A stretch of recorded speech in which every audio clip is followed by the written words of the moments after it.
আমি এই বছৰৰ গ্ৰন্থমেলা এলানি কাৰ্যসূচী তাৰ ভিতৰত প্ৰথমটো কাৰ্যসূচী বঙাইগাঁৱত, ইয়াৰ পাছতে হ'ব লখিমপুৰ, তাৰ পাছতে নলবাৰী, তাৰ পিছতে আৰম্ভ হ'ব যোৰহাট, তাৰ পিছত তিনচুকীয়া, তাৰ পিছত শিলচৰ, তাৰ পিছত মঙলদৈ আৰু একেবাৰে শেষত গুৱাহাটী।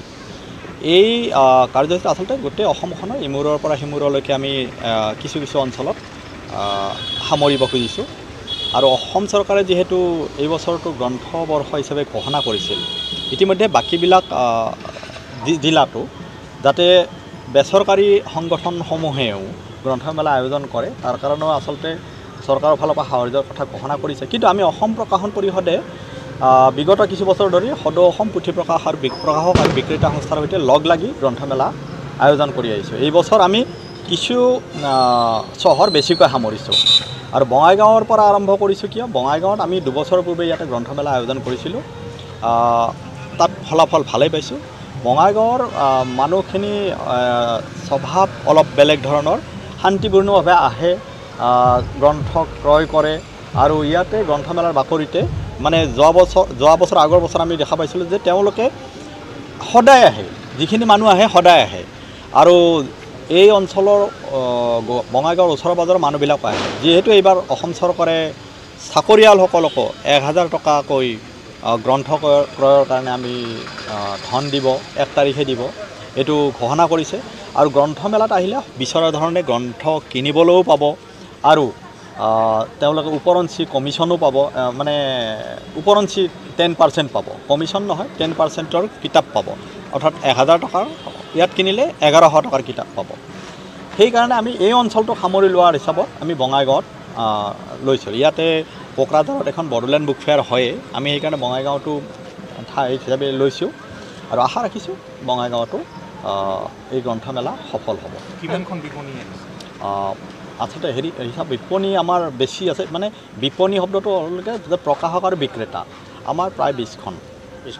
জুবিন গাৰ্গৰ জীৱনীক লৈ পেলাই যিখন গ্ৰন্থ আছে সেইখন জনপ্ৰিয়তা যথেষ্ট হোৱা বুলি নাই, এতিয়াতো জুবিন গাৰ্গৰ মানে মৃত্যু হোৱাৰ এমাহ হৈছেহে।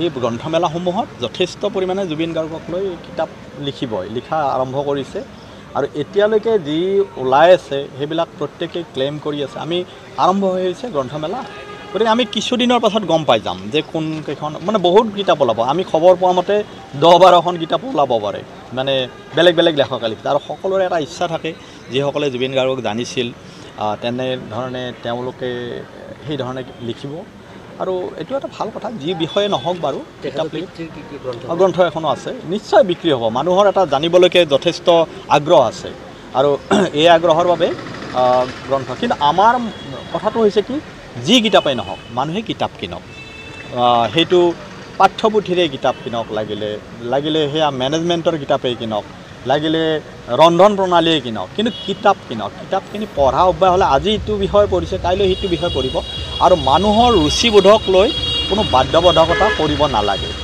যি ভাল পাইছে সেই ধৰণে কিতাপ কিনিব। তাৰ কাৰণে আমি সেইকাৰণে বেলেগ বেলেগ ধৰণৰ যিটো টেষ্ট, সেই টেষ্টৰ কিতাপ ইয়াত ৰখাৰ ব্যৱস্থাটো কৰোঁ। বিগত বৰ্ষসমূহত আপোনালোকৰ লাভ বা লোকচান কেনেকুৱা হৈছে?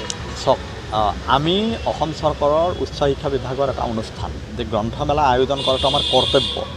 আমি লাভ বা লোকচানৰ কাৰণে অসম গ্ৰন্থমেলা আমি আয়োজন কৰিব নোৱাৰোঁ। আমি যেতিয়া গ্ৰন্থমেলা আয়োজন কৰোঁ, যে ধৰি লওক গুৱাহাটীৰ বাহিৰে যেতিয়া অন্যান্য চহৰত কৰোঁ, তাত লোকচান হোৱাৰ সম্ভাৱনাই বেছি, কাৰণ আমি সামান্য ইয়াৰ ৰেণ্ট এটা লোৱা হয়, মানে এটা নিয়ম ধৰি পেলাই যিবিলাক বিপণী আছে কিন্তু সেই ৰেণ্টৰ পৰা এখন গ্ৰন্থমেলা সম্পূৰ্ণৰূপে আয়োজন কৰাটো সম্ভৱ নহয়। ফলস্বৰূপে আমি প্ৰকাশন পৰিষদৰ ফালৰ পৰাও আমি তাত ব্যয় কৰিব লগা হয়।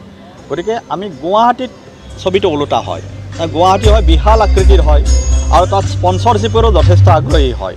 তাত বায়াৰ্ছ যিমান তাৰ পাৰ্চেজিং পাৱাৰ মানুহৰ বেছি গুৱাহাটী কেন্দ্ৰিক ঠাইত। গতিকে তাত সেইকাৰণে বিভিন্ন কোম্পানী হওক বা বেলেগ বেলেগ প্ৰতিষ্ঠানে ইয়াতে স্পনচৰশ্বিপ দিয়ে। কিন্তু বঙাইগাঁৱৰ দৰে ঠাইত বা ডিব্ৰুগড়ৰ দৰে ঠাই বা এই লখিমপুৰৰ দৰে ঠাইত স্পনচৰ কৰিব নোখোজে। গতিকে আমাৰ নিজৰ আমি সেইমতে বাজেট ৰাখোঁ প্ৰত্যেক বছৰে যে এইখিনি টকা আমি প্ৰকাশন পৰিষদৰ ফালৰ পৰা আমি খৰচ কৰিম। আৰু আমি সদৌ অসম পুথি প্ৰকাশক আৰু বিক্ৰেতা সংস্থাৰ সৈতে এটা চুক্তিও আছে যে তেওঁলোকৰ সৈতে যেতিয়া কৰোঁ, তেওঁলোকৰতো আৰু নিজৰ টকা নাই, এটা সংস্থাহে তেওঁলোকৰ কিতাপৰ বিক্ৰেতাসকল। আমি তেওঁলোকক কৈ থৈছোঁ যদি কোনোবা এখন গ্ৰন্থমেলাত লাভ হয় তেতিয়াহ'লে আমাৰ উভয় পক্ষৰে হ'ব সেই লাভটো, আৰু যদি লোকচান হয় সেয়া অসম প্ৰকাশন পৰিষদে বহন কৰিম। কাৰণ আমাৰ এইটো এটা জাতীয় কৰ্তব্য।